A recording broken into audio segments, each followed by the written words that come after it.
My name is Ryan Jensen, and I am a current article editor as well as a symposium editor, and have worked with Ethan and the rest of the editorial board on this symposium. And we're just so excited. It's been such a success so far, and we're just so glad to see each and every single one of you here today. We're going to begin this afternoon with a game warden panel focused on the real Joe Pickett. We got one former chief game warden, one current chief game warden, and a wildlife biologist here, which I will go into depth on a little bit more in a moment. But we are super excited to have them here. As I just said, we've discussed a lot about legal issues raised by Joe Pickett himself, and now we're going to talk to the real Joe Pickett about all of those. So first, I would like to introduce Rick King, who's on the far end there. Rick King is the former chief game warden of the state of Wyoming, beginning his career with Wyoming's Game and Fish Department in 1998. During his time with the department, he was the recipient of numerous awards, including the Director's Award in 2019 for many efforts, namely his work on chronic wasting disease, the ongoing process of developing an elk feed ground management plan, and general high-caliber interactions with the Wyoming State Legislature. Our next panelist, Dan Smith, earned his bachelor's degree from Arizona State University and worked as a game warden in Arizona for a time before returning to Wyoming and joining Wyoming Game and Fish. Mr. Smith served as a game warden, regional access coordinator, and then regional wildlife supervisor up in Cody before accepting the position as the new chief of wildlife and chief game warden for Wyoming Game and Fish. Our final panelist, Martin Hicks, in the middle, started as a biologist with Wyoming Game and Fish Department and then became a wildlife coordinator supervising other biologists. Today, Mr. Hicks is the deputy chief of the wildlife division of Wyoming Game and Fish. We are extremely grateful to have all three of these individuals here today with us as we explore these issues. As a reminder, this panel will also have a Q&A section at the end, so feel free to submit questions via Slido, or again, we'll also just do an audience Q&A and run around with the mic, or if we decide just to talk out loud, we can do that too. So, and the QR code is just going to be up on the screen there, or some tables, not all of them, but most tables will have a QR code for you to scan. Just feel free to ask any questions that you may have. So, with all of that said, we're going to get our second half of the symposium underway. So, to start off, and this question is for all three of you, could you take us through your average day at Wyoming Game and Fish? What issues and situations may fall under your jurisdiction that people may not realize fall under your jurisdiction? Just feel free to start. Well, I hope it's okay. I'm going to take that out of the mic stand because otherwise I'm going to feel like I'm leaning forward the entire time. And I want to thank Ryan for introducing me by my real name, and I want to thank Mr. Box for making me be known at my church as Joe Pickett. I don't think the lady at church knows my real name. Every Sunday she sees me, she says, "Hi, Joe. Did you arrest anybody this week?" So, an average day for a game warden it's one of the greatest jobs ever because there is no average day. Every day is different. We don't have the lifestyle of Joe Pickett because he has more excitement in one book than we have in a career. I don't get handcuffed to my steering wheel ever. I don't run off the road too many times. And so it's a lot more laid back, but I greatly appreciate the excitement that he's made for us. But, a day could start out similar to today. It's hunting season right now, and that's why you get the chief game wardens and not the real game wardens, because they're out working. And so, Martin started out in the field this morning and then came to do this. I'm starting here, and then I'm going out to work a check station this afternoon, and I'll probably look for elk hunters tonight. So every day is different, and part of our job is doing law enforcement, but a lot of our job is public relations, with hunters and with anglers, or working with landowners, educating people as well as enforcing the law. So every day is a little bit different. Some days you get woke up in the middle of the night to go take care of an injured animal, and some days you get to sleep a little later and work late at night. So every day is a little bit different. So some of the duties, if I think I got Ryan's question right, some of the things that you might not expect that we do, we get called out in the middle of the night a lot of times because of injured wildlife on the road, and a lot of times game wardens get pretty tired of having to do that. Wyoming statute says that only a game warden can be putting an animal down, so a lot of times we have to use a lot of discretion because as a person who drives by on the road and sees an injured animal, they want to do the right thing too, and so we use some discretion there. But we do take that job, we take those calls in the middle of the night and have to go do that. We don't enforce drug law or traffic law or anything else. We are strictly game and fish law, and so we focus our time and our effort on managing the state's wildlife and enforcing those laws. And so I won't drone on and on. I'll turn it over to these other guys to fill in where I missed out.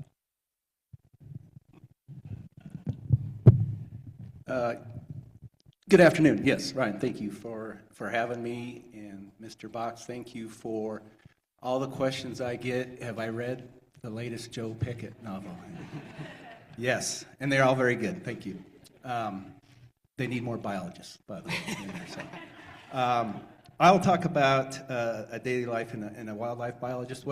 What's really unique about Wyoming is how we manage our wildlife species. It's not just in the hands of the biologists. We work very closely with the game wardens day in and day out. Other states do not do that. Other states, law enforcement is strictly law enforcement, and the biologists do not get that help for the data collection needs that we use to determine what our populations are doing, so we can determine what kind of harvest we could put out there. How many hunters can we put out there on an annual basis? So that's one thing very unique about Wyoming Game Fish Department that I really appreciate and have come to realize that it's unique. And the people we bring in to be game wardens or biologists appreciate that as well, because we can get a lot more work done. So the day in the life of a biologist is in the fall right now, yeah, we're checking a lot of hunters. I was at a check station this morning helping out some local field folks. We have elk seasons open, and then tonight I'll make my way home in a green truck, checking, seeing what elk harvest is like. And our main jobs is to collect data. We have no enforcement ability at all.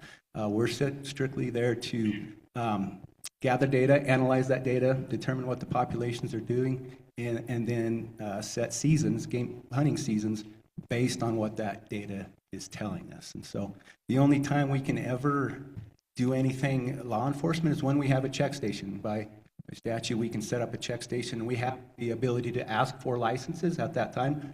Otherwise, out in the field, we have no authority at all, but we wear a red shirt. We drive a green pickup, and everybody assumes a wildlife biologist is a game warden. That's just a fact.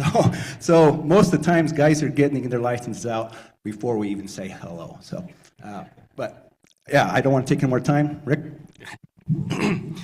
Yeah, well, I was thinking about this, and I thought, well, a day in the life of a retired game warden is a little different than this. I have to get up and tend to my free-range chicken herd and other activities, but these guys described it really well. And one thing I did want to point out and thank Mr. Box for is his description of the day-to-day life of a Wyoming game warden. It's really clear that he has spent 25 years or more talking and interacting with state game wardens and really learning what the job entails and what the lifestyle is like.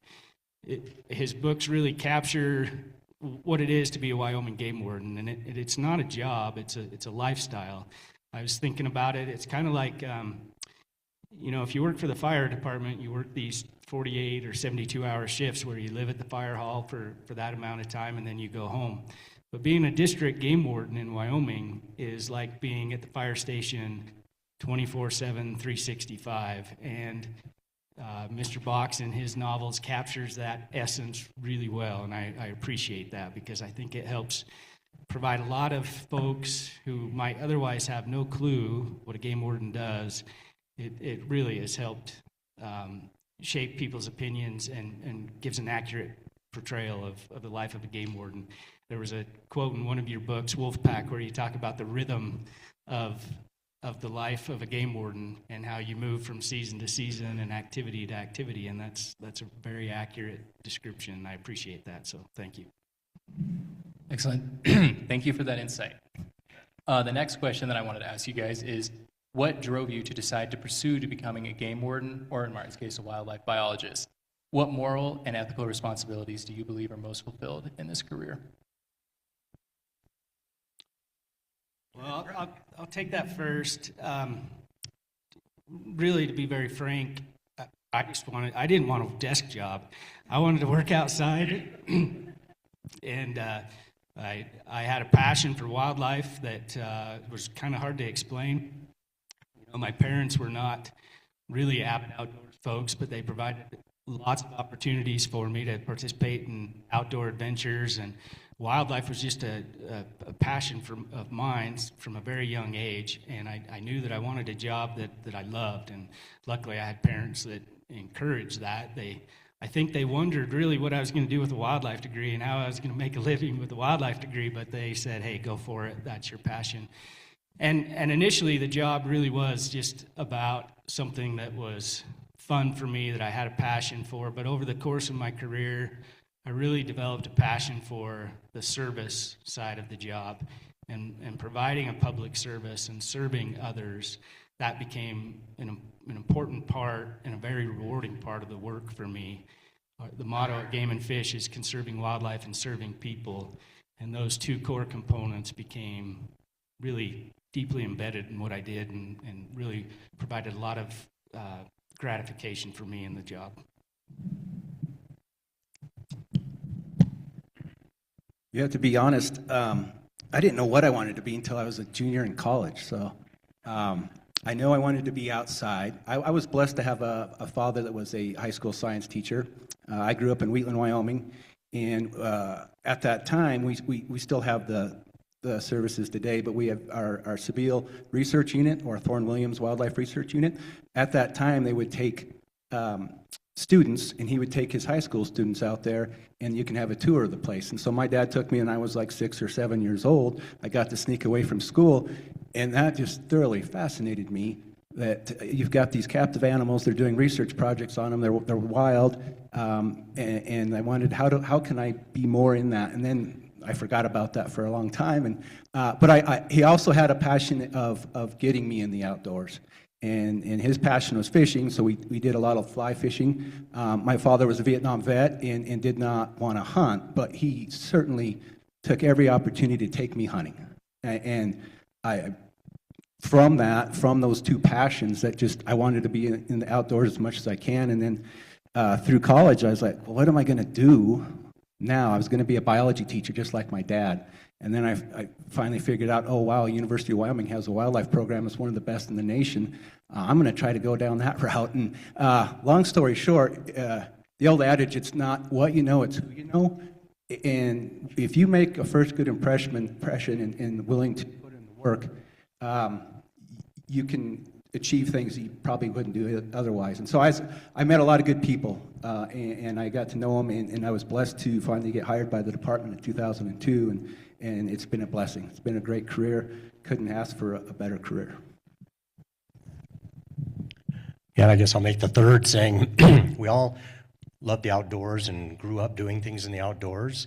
And I actually started college in the electrical engineering degree here at the University of Wyoming, and thought my life was going to be in a cubicle.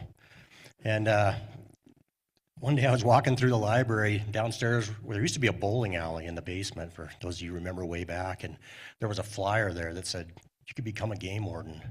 And I was married at the time, and my wife thought she was marrying an engineer and was going to live a life of luxury. And I went home and said, I changed my degree today. I'm going to be a game warden. Because that's all I've really wanted to ever do, and I didn't realize you could go to college and do that. And then, so initially it was just like, it's a way to spend time outside, it's a way to, you're going to get to hunt and fish every day, and that's really not what happens. You find out that once you become a game warden, that hunting and fishing really becomes a challenge because you're always working. But like Rick said, you grow into this career where first you start out and it's just the excitement of working with wildlife and doing things outdoors, and you get to be the guy that everybody calls because if it's wildlife related, the game warden gets called. But over time, it really becomes a passion for what can I do to make sure that wildlife still has a place in the state of Wyoming going into the future? Where can I have some impact on wildlife? And then that service to people that Rick brought up. It's like, how can we help bring other people alongside and have that passion for wildlife so that they care about it too, moving forward. So all of us kind of started with that love of the outdoors, and then all of us kind of grew into this, it's such a bigger thing than just a job. Thank you for that. I just wanted to note about the bowling alley and the library idea. I love that idea. I think we should have one in our basement at the law school. That'd be great. Used to be a bowling class. I took it. Bowling, beautiful. That's awesome. Awesome. So kind of in that same vein, I wanted to ask, where do you believe that your duty lies in your profession? Is it towards the wildlife that you protect and research? Or is it to more of like a legal framework, such as the system that protects them? Or is it something else entirely? Just where do you think that that general day-to-day duty lies at the end of the day? I'll start from a non-law enforcement viewpoint. At the end of the day, if I can say I did something good for wildlife, I feel like I accomplished something. And that doesn't happen every day, obviously, but that is my goal. I want my grandkids to be able to enjoy what I've been able and blessed to enjoy. And so my challenge is to make sure we have those habitat, those open spaces, which are shrinking every year. I don't care what state you're from, they're shrinking. And I need to make sure I'm doing my job, that there is some landscapes out there still 50 years from now where we can still hunt pronghorn, where we can still chase elk. So my goal is I'm looking at the resource, trying to do what's best for the resource, because I know it's something that Wyoming is blessed to have. We have a strong heritage that partake in viewing, hunting, whatever, anything tied to wildlife. That's how we derive a lot of our income for the state. So at the end of the day, if I can say I did something good for wildlife, I feel like I've accomplished something.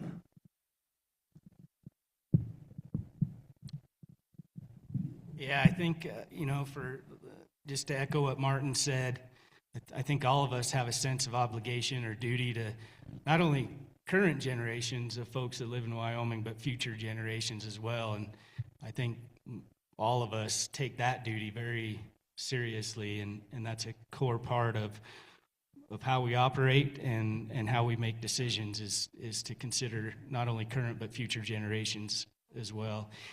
In terms of, from a law enforcement perspective, I think as a law enforcement officer, former law enforcement officer, you do have a duty and obligation to the law of the land. The presentation by Ryan earlier did a great job of talking about criminal law, how laws are created by the legislature. Legislators are voted in by all of us as voters. And once that law of the land is in place, you are morally duty obligated to enforce and operate within that legal structure. So. Yeah, I'll just close out by saying I felt like most of my career was I was never on the research side of it. Probably never smart enough to be like Martin. So I always felt my role was to take those laws and regulations and then help apply them in the field so that people followed them, help them color within the lines. And so I always kind of felt that was my role, whether it was through enforcement or through education or through just having a conversation, just sharing knowledge about wildlife and then helping people color within the lines, as I always felt was my role. Thank you. So now we're going to transition a little bit into some talk about C.J. Box's novels and Joe Pickett. Hopefully I don't catch any tomatoes getting thrown at us up here, but just got a couple questions for you guys regarding that. So the first one I had was basically C.J. Box's Joe Pickett is often portrayed as a principled but conflicted individual. How accurate do you feel like that portrayal is of ethical dilemmas individuals in your profession face in the field? What does he get right, and are there areas where there might be a creative license taken in certain instances? Well, when Rick was the chief, I would not say what I was going to say now because he would probably say that's not how you're supposed to do it. But, I think there is some conflict there because a lot of times there's the letter of the law and there's the intent of the law. And so I've always tried to apply what the intent of the law is. Like Rick said, we have this obligation to enforce the law. But there's times that people make a mistake and there's other ways to enforce the law that doesn't require writing a ticket. You can write a warning, or you can just give a verbal warning, or you can try to educate and teach them a different way to do it. And so what I've always tried to do through my career is what's going to gain compliance for me, and how am I going to act in order to gain compliance moving forward. And sometimes you have to let somebody go because you're hoping that that's going to buy some favor in the future. So me personally, and each of us have a different approach to this, but me personally, I never want to write a kid a ticket because usually there's an influence from a parent there. Kids aren't making decisions on their own when they're breaking the law. That's an influence from a parent. So if I can have a different influence, point them in the right direction, give them a break, and say, here's how we need to do it in the future, here's how we need to move forward, one, maybe I can get parents back on the right track. But two, that kid's going to come hunting again and say, well, last time I made a mistake, the game warden was pretty fair with me. Where if I take the other approach and are heavy-handed right off the bat, then that's what they're going to remember, is that I made a mistake one time and the game warden showed up and he was a real jerk. And so I don't like Game and Fish, and I don't care about their funding. I don't care about what they think or their philosophy. And so there can be that line of, here's what the law says, but how are we going to apply that, using some discretion and making sure that we do what's right for the person and for wildlife. Yeah, maybe I'll just take a little different approach to the question and talk about some of the dilemmas that Joe Pickett faces in his novels. And one common theme that I think, again, is very accurate is that dilemma of duty to the job and duty to self and family. And Joe Pickett struggles with that a lot. And I can tell you from experience, both personal experience and watching game wardens, that's a very real dilemma and struggle. It's tough to feel like you are doing your duty and doing your job and meeting the needs of the public, but it's also tough to do that and take care of a family and meet those obligations and duties and responsibilities. That's a very real dilemma, and you capture it very well in your books. Yeah, so when people ask me if I've read the latest Joe Pickett novel, their next question is Joe Pickett, is he that straight-laced? And he's pretty straight-laced. But being around game wardens my whole career, growing up hunting and being scared to death of a game warden when I was young, thinking I was going to do something wrong. And I had great parents, so my parents taught me right, but sometimes kids do stupid things. So there was always that fear when I saw a game warden, and just in the back of my mind, did I sign my license? So there's that, and being around those game wardens now, yes, they have that moral dilemma every day, and they're very, they take their job incredibly seriously. They take laws and regs very seriously, and I know I couldn't have gone down that path. I'd have made a terrible game warden because I'd have let everybody off.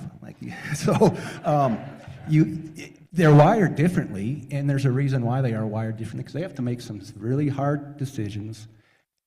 Most of the time, people are not going to be happy, but they're doing their job, and they're doing it to protect our resources and the laws and ethics that legislation passed. So I think, Mr. Box, you captured him. He did do a really good job of portraying a game warden.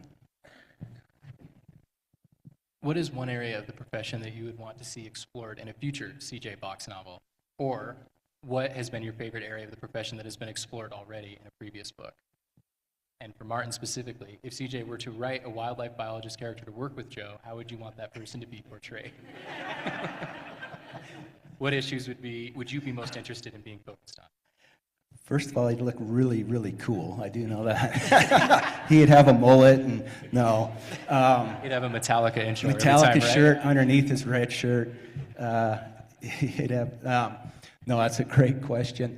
As biologists, we're trying to do the best thing we can to determine what our populations are doing, and what's going on not only in the natural resource world, but every world, is technology just advances at a very fast-paced speed, and us trying to keep up with that is difficult, but we try to do our best. So, if you're able to use drones the way we really like to use drones, we really can't use drones how you can use a drone just because of FAA regulations. And so he would have a drone mounted on the top of his pickup as he's driving down the road, listen to some good music, and really embracing and using that technology, because technology has changed how we manage our populations significantly. We have some very, very smart folks on our department. They're called Science Research and Analytical Team that takes that technology a step above what we've done even 10 years ago. So somehow technologies would be tied in there. I think it's time you ought to promote Joe Pickett to the chief game warden and devote an entire novel to the life in Cheyenne instead of just criticizing those guys down there. That's it. I got nothing. But you're welcome to come and sit with me in the office anytime. That's perfect. So, building upon the Joe Pickett theme of this afternoon, one common tension that we see a lot in the Joe Pickett series revolves around the conflict between state-level law enforcement and federal agencies. In real life, how has this dynamic played out in your careers? Do you see a similar jurisdictional tug-of-war that some of the books emphasize? I'll start off this one. I think from the field level perspective, we work really great with our partners. We work regularly with the Forest Service, we work regularly with the Fish and Wildlife Service and with the BLM. And that field level relationship, the wardens in that community and the biologists and rangers that work for those different federal agencies, we get along really great. When you get further up, that's when more dispute happens, right? So different philosophies, different approaches, and trying to work through those can be challenging. But from a daily look at it, it's always interesting to see that even when the top people completely disagree and we can't come to a decision, the people on the ground work really well together. Yeah, I don't have anything else to add. We have a really good working relationship with our federal partners at the local level. We're truly blessed. So earlier, Martin discussed a little bit about technology, and I want to talk a little bit about the technological advancements that are changing every field, not just law enforcement, but every field around the world at the moment. So technology has been rapidly evolving over the past decade with tools such as night vision, thermal vision, drones, as we previously discussed, and body cameras becoming much more commonplace than in prior years. How do you anticipate that these technological advancements will affect your day-to-day jobs? And have you had any conflict with these as of yet? And are these tools that you plan to use in the future? It's more of a three-part question. Just kind of feel free to attack it or take any angle you want on it. These guys can dive into night vision and those kinds of laws and regs. But as far as technology, as I mentioned before, there are so many amazing tools out there that we're just trying to figure out how we can use them to the best of our abilities efficiently, get the proper training. Drones rise to the top. We have a drone committee within the department. We're always trying to figure out how we can collect data. So my job is mainly, as a field biologist, was collecting data. And we sometimes aren't very smart or safety conscious how we do that. We use helicopters, we use airplanes, we put people in these machines and we're using them probably not how they're intended to be used, to try to count one more deer, or find one more elk when it's blowing 60 miles an hour and it's miserably cold. So if we can use technology and not put people up in the air, that's my goal at the end of the day. Is I want our folks safe, but I also want to still be able to collect the data, and the technology's there to do that, and we just need to somehow capitalize on it. Yeah, so from the enforcement side, all those technologies are always rapidly evolving, and it seems like the public is usually ahead of us. So maybe that's monetarily, or just because there's the next cool gadget that somebody's got to try out.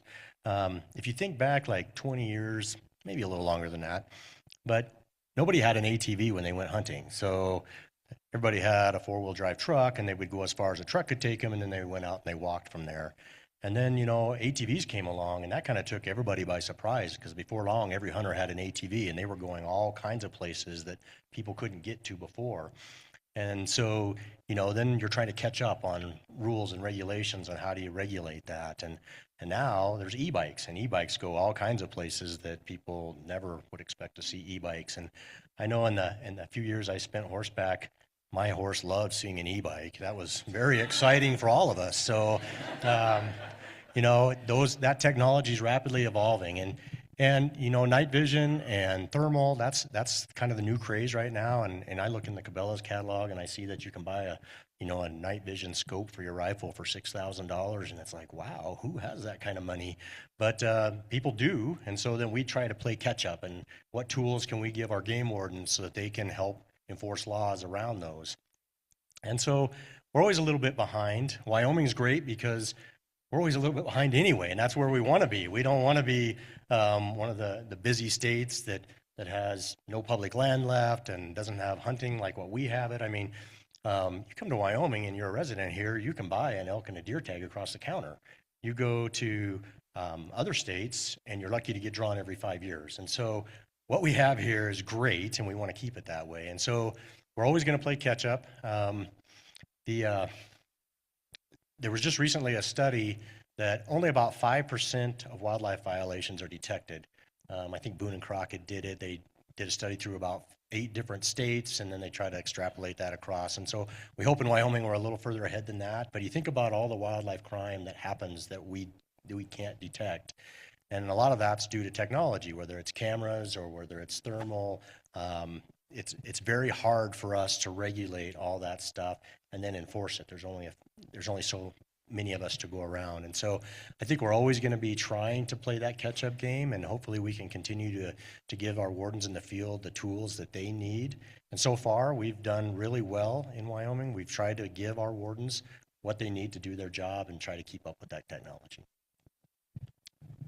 Yeah, just to add real quick, just a real-world example. It was back in 2018, we did a survey of resident hunters and their attitude towards technology, hunting technology.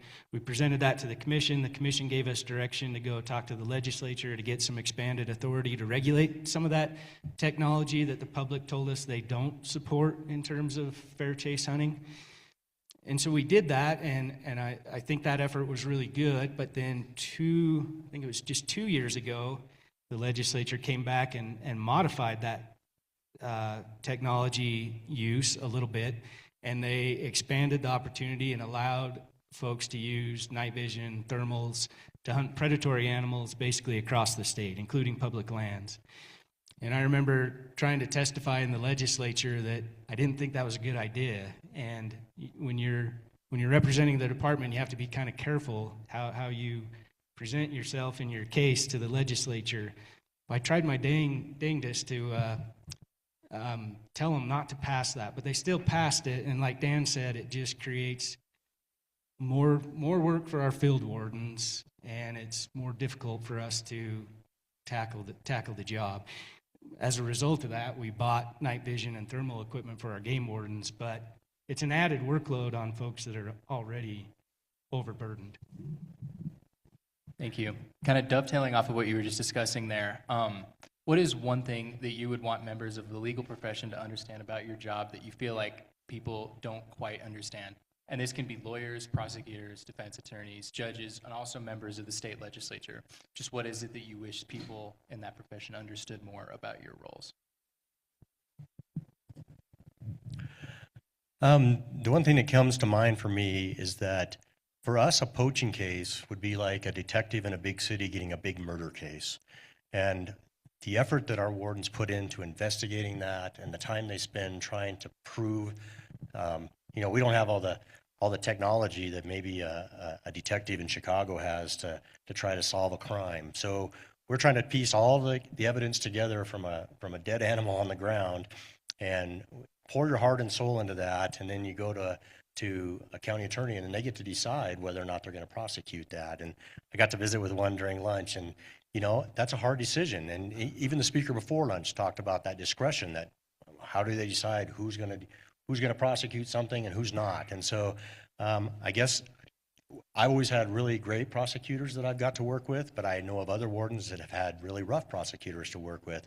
And so if they understood the time and effort and passion and just how much of your heart and your soul you pull into trying to solve wildlife crime and protect wildlife, maybe they would understand why we are the way we are. And then, you do all that work and it turns out to be a misdemeanor and they get a $250 fine or whatever it is. And so that's really challenging for us because it doesn't raise to the level.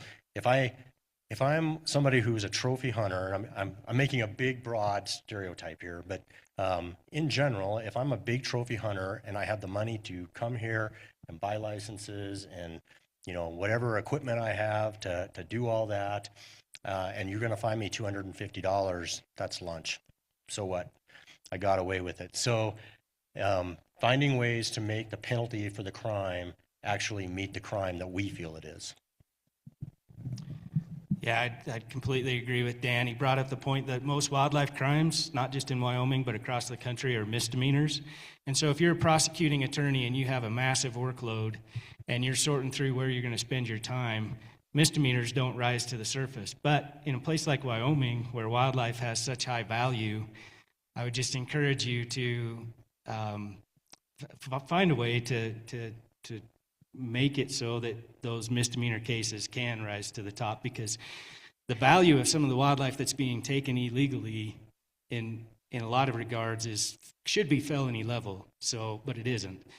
The second thing I would suggest is that if you're unfamiliar with natural resource law or wildlife law, go find your local Joe Pickett and spend a day with them and go ride around with them in the green truck. Just make sure you pack a lunch and dinner. And don't tell your Mary Beth that you're going to be home at a certain time, because you're not going to be. And then lastly, Dan mentioned the Boone and Crockett report.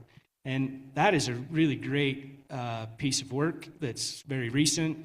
And it does talk about some of the barriers to prosecuting wildlife crimes and some of the things that might be done to help elevate the status of wildlife crimes in different places. So I'd encourage you to seek out that report and spend some time. There's some good information in there. Sweet, thank you for that. One thing I want to go in that same vein is, if you could change one statute or regulation in wildlife or natural resource law, what would you change? What would you change and why?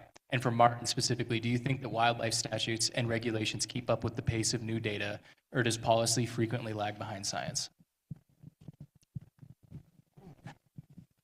Policy's fun, yeah.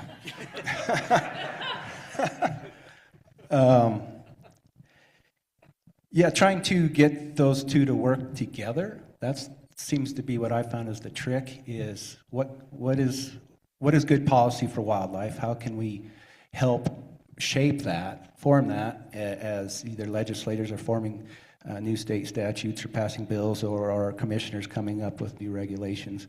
How do those go hand in hand? In the speed of government, we were usually way behind. To be honest, that's just the way it is. But it doesn't mean we're not going to stop trying to keep those things going at the same pace.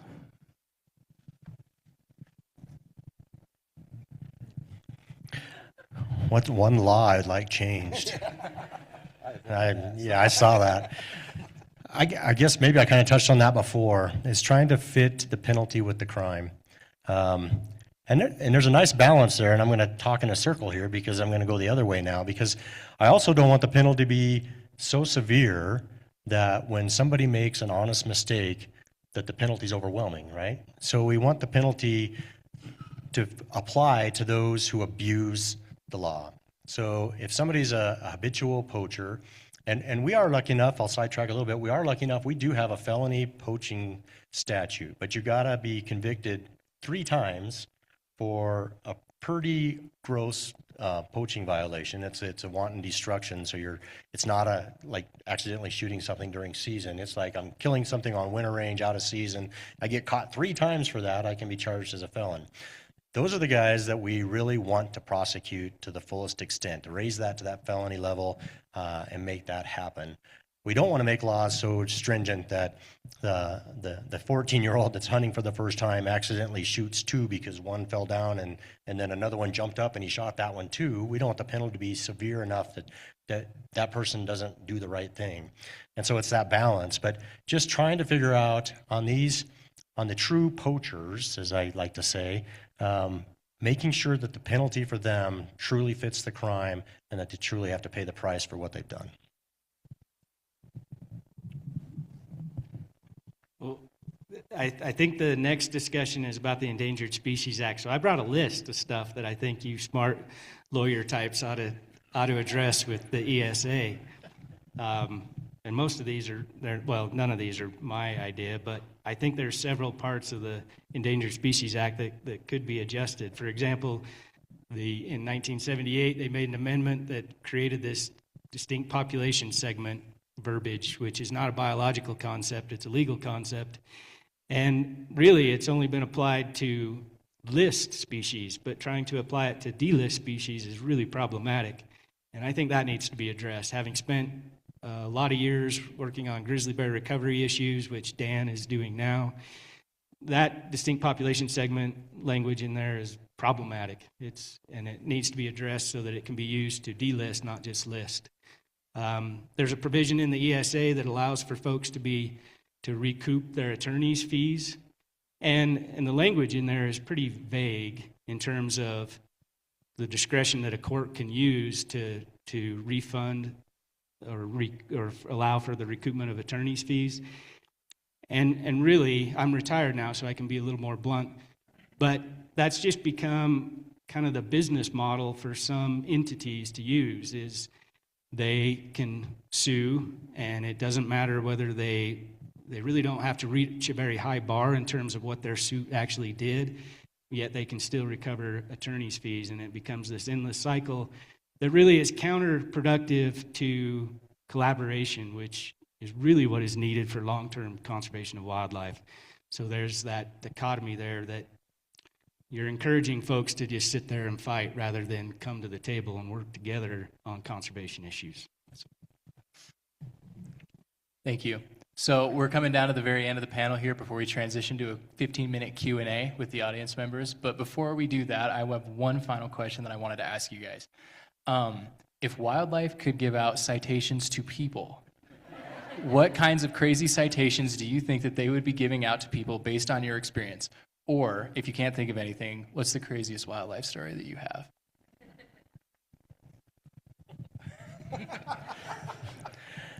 So if an animal could write a ticket to a person, I think during the spring when all the babies are on the ground and people are rescuing them, I think Mama Deer would say, you get a ticket for stealing my baby, and you get a ticket for stealing my baby, and you get a ticket for stealing my baby. So that would probably be what citations Deer would write, or elk.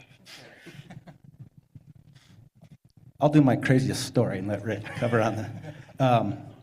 As a biologist, you get called out to do some, and game wardens too. Well, we respond to some crazy calls. One of the craziest in my tenure is I was working over by Springer. It's a little town by Hawk Springs, and I got a phone call, and this gentleman says, "Hey, I found a mountain lion, and it's on this cliff, and it won't leave." And I'm like, "Well, why don't you leave, and it will leave?" And he's like, no, you don't understand. We saw this morning, and it's still there, and it will not leave. I'm like, this is not going to be fun. But I knew the gentleman. He's a local where I live, and that's probably one of the key things you learn is you need to maintain and build good relationships with your local constituents. So all right, I'll come out there. Well, he goes, it's at Gray Rocks. Gray Rocks is a big reservoir. So I drove an hour and a half extra, got to Gray Rocks, and he's in his boat. I'm like, what are you doing in your boat? Well, I'm going to take you to this mountain lion. I'm like, oh my, okay. I'm still not tracking. So I get in the boat with his daughter and granddaughter. Takes me across. If anybody's ever been to Gray Rocks, we went by the dam, and by the dam, there's the cliffs. There's these limestone cliffs. And right in the middle of this cliff was this little teeny cut-out space, and sure enough, there's this mountain lion there. And I have no idea how that mountain lion got there. It'd been there all day. And I had the daughter and granddaughter looking at me like, what are you going to do? Like, well, I've got to do something. It's probably going to be wrong, but I'm going to do something.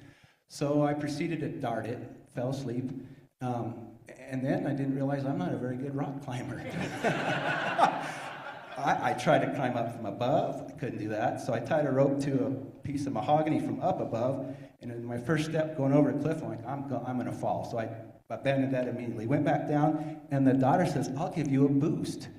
And so I get on his daughter's shoulders, and she's giving me a boost, and I about fall there, and I'm like, this isn't going to work. So I call the game warden. I'm like, hey, David, I need a ladder, and you need to come to Gray Rocks ASAP. And it's dark. Now it's dark.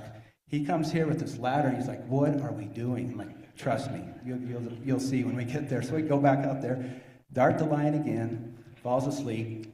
get the ladder there, climb up, tie him to the lion with the rope to bring it back down. We brought it back down. We both got in the boat, bring it up, and the lion wakes up. And I didn't use enough drugs. So, and it proceeds to grab David by his snap on his pants. And David Ellsworth is a very, very calm man. And he goes, "Hey, it's biting me." Like, yeah, you're right, David. Let's.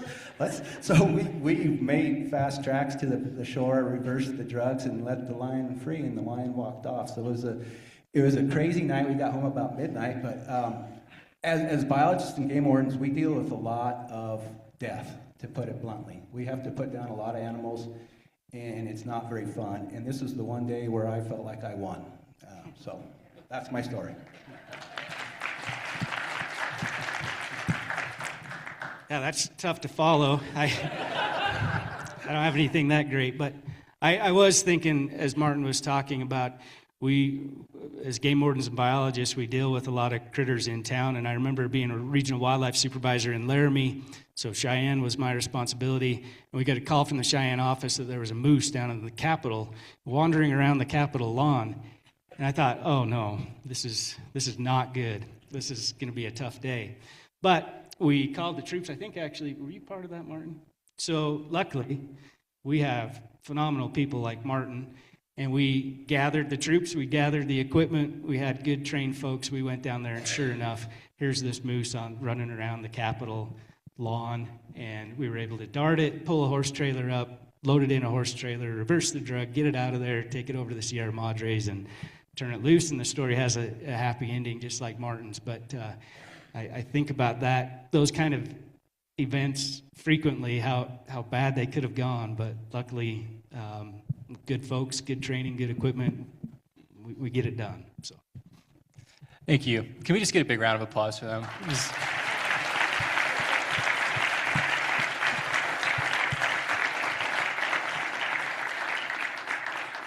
So now we're going to transition just to a little bit of audience Q&A here. So I'm going to bring up a computer, and if any, just raise your hand and shout out a question, and we'll get started from there.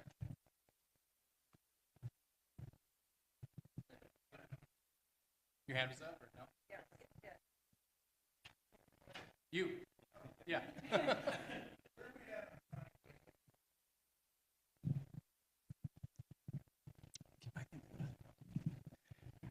Yeah, where are we at with chronic wasting disease? So our commission passed a plan back in 2020 that outlines how we will try to manage this disease into the future. If anybody doesn't know about chronic wasting disease, it's a wicked disease. It's in the members of the deer family, and there's no cure. They're going to die. Once they get it, they die.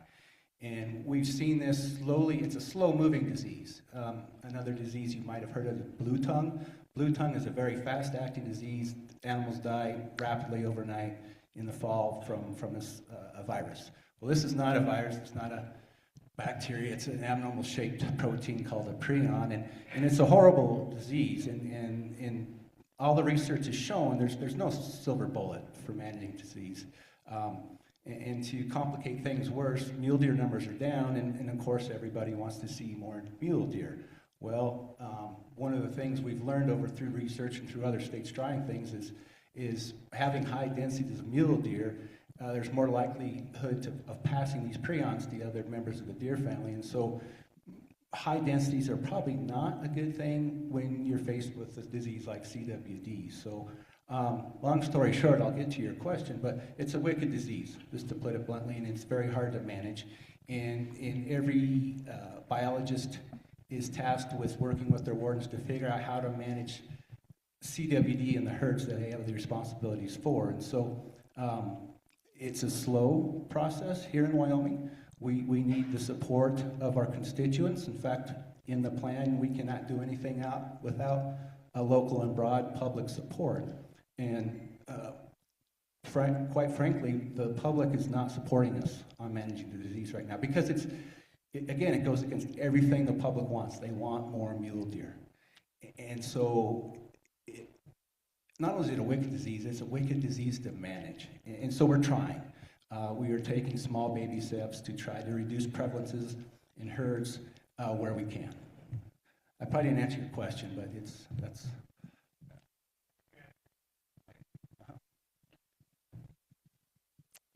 So we got a question on Slido here that I wanted to ask you guys. As a chief game warden, what would you do if an employee destroyed as much equipment as Joe Pickett has? I have that employee.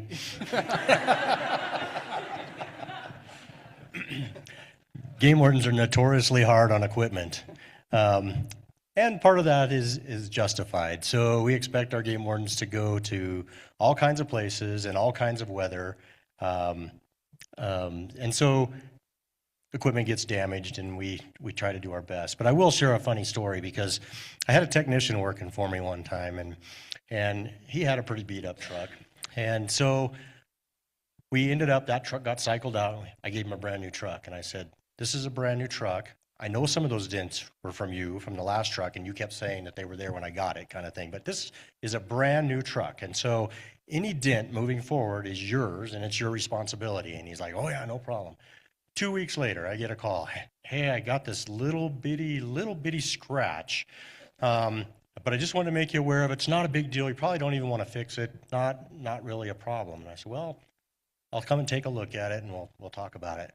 Well, about 2 hours later, I get a call from the check station. Hey, what happened to so-and-so's truck? And I'm like, sounds like it's not a little scratch. No, it's got a great big hole in the side. So I went and looked at his truck. He had turned the corner on an icy alley in town as he was trying to find an injured deer and hooked the hook on the dumpster there and didn't stop. And so it creased a nice hole right down the bed. And that was his little bitty scratch that he didn't think I was even going to need to fix. Perfect. So we have another question on Slido here, more from a student perspective. What recommendations would you have for current students studying wildlife biology to gain experience in the field? Well, I think that riding along with our wardens would be my top recommendation. I think get out there, get exposure to what the job is, and then my second piece of advice would be finish your wildlife degree and then go to law school, because if you really want to do something good for wildlife in this day and age, you better have an attorney mindset. And so I seriously would encourage folks to take a hard look at wildlife law and go here at UW, where the program is phenomenal. I could cover for if anybody's not wanting to be a lawyer or a game warden. Yeah, Rick said there's opportunities to ride along. Put yourself out there.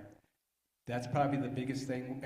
We take students every year from the wildlife program, and they come when I was in the Laramie region, we would take those students and expose them to the different job duties. Show up on time, bring a lunch, bring warm clothes, and be prepared to be up for a long day. If you can do those 4 things, you are well on your way to getting in this field. Yeah, and I would just add, there's lots of jobs across our agency. So we have attorneys that work with us. We have business people that work with us. And so even if it's not to be a game warden or a biologist, know what the department is about and know what we do. I've endlessly been amazed by people who apply to be a game warden or a biologist, and then they really know nothing about our department or what we do. And so that's always really challenging to me. But there are opportunities to get your foot in the door, whether it's doing a job with fisheries. Even if you want to be a game warden, do a job with fisheries and get to know what fisheries does, and then you're going to meet people in the wildlife division. Or if you want to be a fish biologist, get a job either as a fisheries technician or as a wildlife technician. Learn about the agency. And Rick hit it on the head. Actually visit, our people are really good about wanting to share what they do, and most of them are open to taking people along. And so get to know who we are and what our agency does. Professor Elliott. The book, just in you guys' description, is that the job of the game warden is sort of all-consuming and difficult to balance, and with the new technology and everything, there's more ways for people to violate the law. And it just seems like there should be more game wardens, and they should have smaller territories that they are responsible for so that they can do their jobs better. So is it just that there's no money for that, or am I wrong about that? No, that's spot on. We would love to have more game wardens. I can put you in touch with our governor. That would be great. You know, it is, and Rick touched on it a little bit. It is a challenge. So Rick used the firehouse analogy. I think of it more as like a rancher. You know, you feel so obligated to making everything work. And a rancher, they've got to take care of their place. They've got to take care of their livestock. And so if they leave for any period of time, somebody else has got to do that for them. In Wyoming, we assign a game warden and a biologist. We assign them to a district, and that's theirs. And so we create this culture of you're responsible for everything there. And Mr. Box really captures that in his book, the struggle that Joe Pickett has on feeling like he's got to work all the time and wanting to make sure he's taking care of everything. And so we really tried to, Rick did it through his tenure. I tried to do it in my tenure. We're trying to help people find that work-life balance because you're not available 24 hours a day, 365 days a year. You got to have some other things because every hour you spend working is 1 hour you're not with your family or not with your hobby or not with your church or whatever it is that you do on the side. And so trying to find that balance. But yes, more would help. But we also select for people that are very possessive of what they have and they want to take care of it. And so when you give them more help, they still work just as hard because they just care so much. And so it's more people would definitely help, but it's just the people that we hire, the passion that they have, and like Martin said, you're willing to show up on time and work hard and bring a lunch and dinner and maybe a few snacks. That's how you fit in with us. Sweet. And with that, we are out of time. So there's still a few questions left in the Slido, and if you have a chance, just feel free to grab one of them on their way out and ask them your question. But fortunately, we're out of time. So can we just give these guys one more big round of applause?